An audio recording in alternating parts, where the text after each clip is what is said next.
School నుంచి వచ్చాడు. వాళ్ళ అమ్మ సెల్ ఫోన్ తీసుకొని వీడియో గేమ్స్ ఆడుతూ ఉన్నాడు కుర్రోడు. చిన్నోడు, చాలా చిన్నోడు.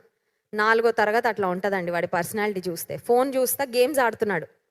వాళ్ళ అమ్మ ఇంత లోపల, ఫోన్ ఎందుకురా నీకు, ముందు ఏదో ఒకటి తినేసి నువ్వు చదువుకోవాలా, నువ్వు హోంవర్క్ చేయాలి, తల్లులందరూ పడే బాధలేవి అని వాళ్ళ అమ్మ ఏం చేసిందంటే వాడి ఫోన్ లాగేసుకుంది. వాడికి టిఫిన్ ఏదో ఇచ్చింది. తింటా ఉన్నాడు. ఇంత లోపల బ్రెయిన్ మరి ఏం ఆలోచన వచ్చిందో తెలీదు. పక్క రూమ్లోకి వెళ్ళాడు.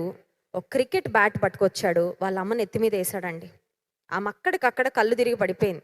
ఆ తర్వాత ఆమె మరి ఎంతసేపటికి లేచిందో తెలియదు కానీ, ఒక 4వ తరగతి చదువుతున్న 8 ఏళ్ళు అట్లా ఉంటాయి, 8, 9 ఏళ్ళ అబ్బాయి అమ్మ చెప్పే మంచి మాటను తీసుకోలేకపోతా ఉన్నాడంటే, ప్రపంచంలో నానాటికి విపరీతమైన ఆలోచన ధోరణులు, ప్రవర్తన ధోరణులు ఎంత పెరిగిపోతున్నాయో ఒకసారి మనం అర్థం చేసుకోవాలి.